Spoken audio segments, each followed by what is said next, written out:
Estamos de volta com o Pensamento Jurídico, uma produção da Magis. Hoje estamos discutindo os 10 anos do Estatuto do Idoso. O nosso entrevistado é o juiz Michel Cury Silva, que é coordenador do Centro de Apoio Jurisdicional da Comarca de Belo Horizonte.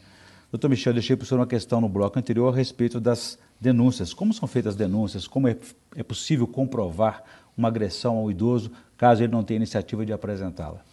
Bem, pode ser feito por um membro da família, como você disse, pode ser feito por um vizinho. Eu iria além do pode, deve ser feita essa notícia. É uma responsabilidade de todos que estão ali. De todos. Inclusive, o próprio Estatuto fala isso quando diz que a sociedade também é responsável. Até para não incorrer em cumplicidade, em omissão, né? Exatamente. Então, agora, quanto às provas, cabe a prova testemunhal, óbvio que uma prova material objetiva, ou seja, um exame feito pelo IML, se for uma agressão, se for maus tratos, isso são delitos que deixam vestígios.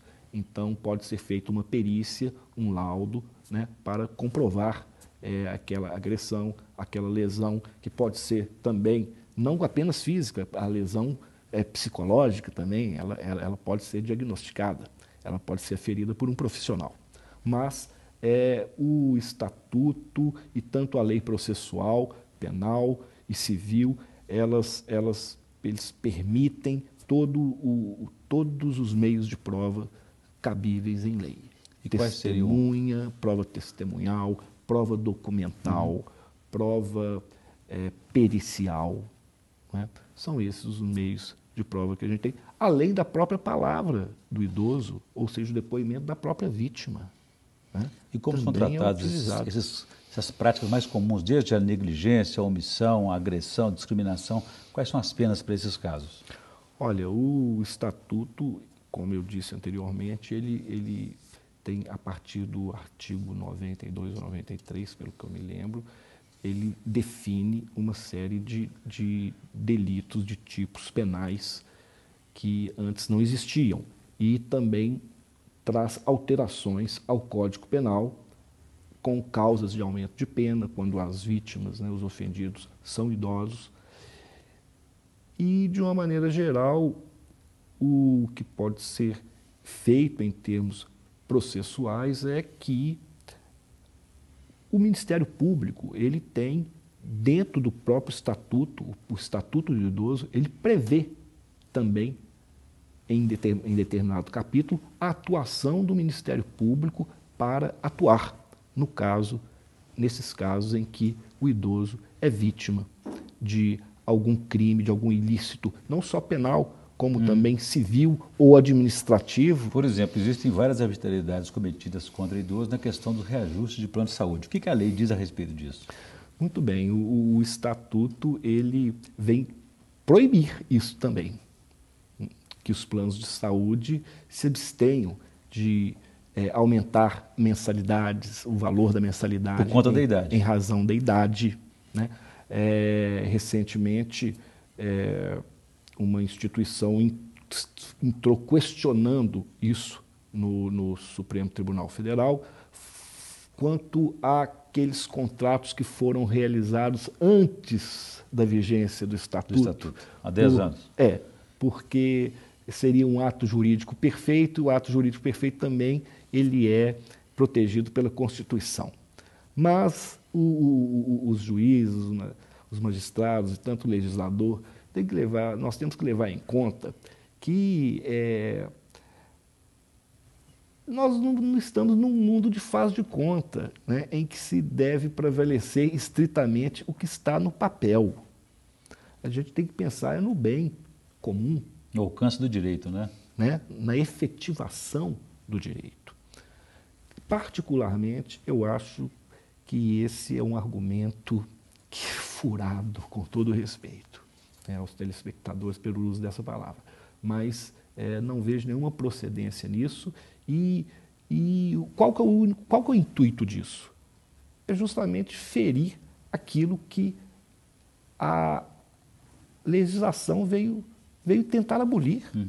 Ainda que com atraso, né? É. Doutor Michel, vou interromper novamente a nossa entrevista para que o senhor faça a indicação de leitura para os nossos telespectadores no quadro Pensamento Literário, por favor.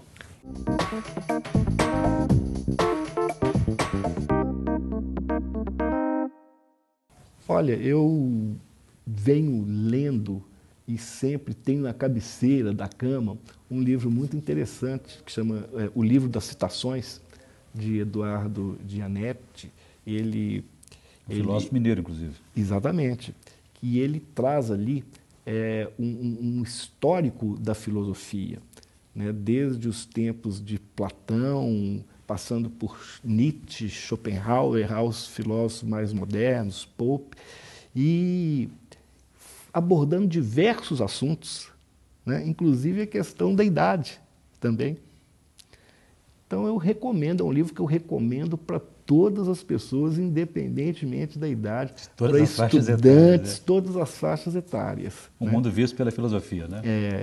Quer dizer, são citações dos mais consagrados livros de filosofia escritos ao longo de nossa história.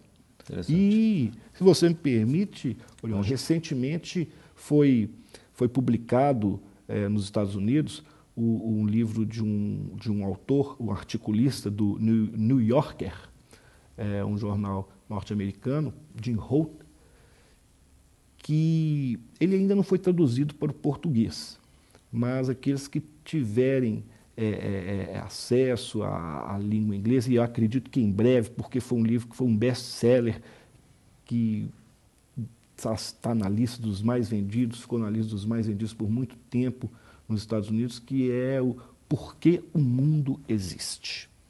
É um livro de filosofia também, e o autor ele faz uma pesquisa, ele age como um detetive do cosmos, né? Investigando por que existe o mundo e não o nada. Muito bem. Boas indicações. É muito interessante. E a partir da filosofia a gente ir com uma ferramenta para viver melhor, não é assim? Certamente. Doutor Michel, por falar em viver melhor, para a gente encerrar nosso programa, na questão do idoso ainda, a questão do transporte, a gratuidade, até onde que ela vai no transporte público municipal, interestadual?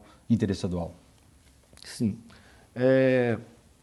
Hoje nós temos leis municipais, leis estaduais, tratando também sobre esse assunto, além do que diz o próprio estatuto. Então, por exemplo, em Belo Horizonte, para as pessoas acima de 65 anos, o transporte é gratuito e o único documento exigido é o documento de identidade.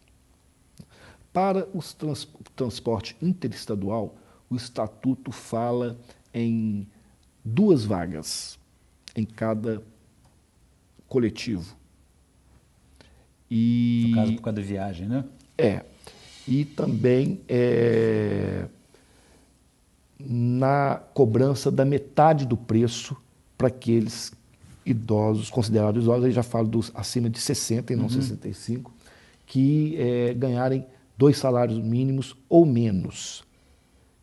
Ou também da diminuição do preço da passagem em razão proporcional à renda do idoso. Mas essa questão também está sendo discutida, tanto no âmbito legislativo... As empresas estão recorrendo. Estão recorrendo, mas há também ações legislativas e no âmbito também do Poder Judiciário para aumentar esse direito e não diminuir. Aumentar o número de vagas para os transportes, para as viagens interestaduais. Muito bem, eu conversei aqui com o juiz Michel Cury Silva, que é coordenador do Centro de Apoio Jurisdicional da Comarca de Belo Horizonte. E discutimos aí sobre os 10 anos de vigência do Estatuto do Idoso, o que realmente já está em prática e o que está ainda no papel. Doutor Michel, obrigado pela entrevista, foi um prazer recebê-lo aqui novamente no Pensamento Jurídico. Eu que agradeço, Orion. Muito prazer obrigado. É nosso, ficamos por aqui. Se você quiser participar, escreva para pensamento@amages.com.br. Obrigado e até a próxima.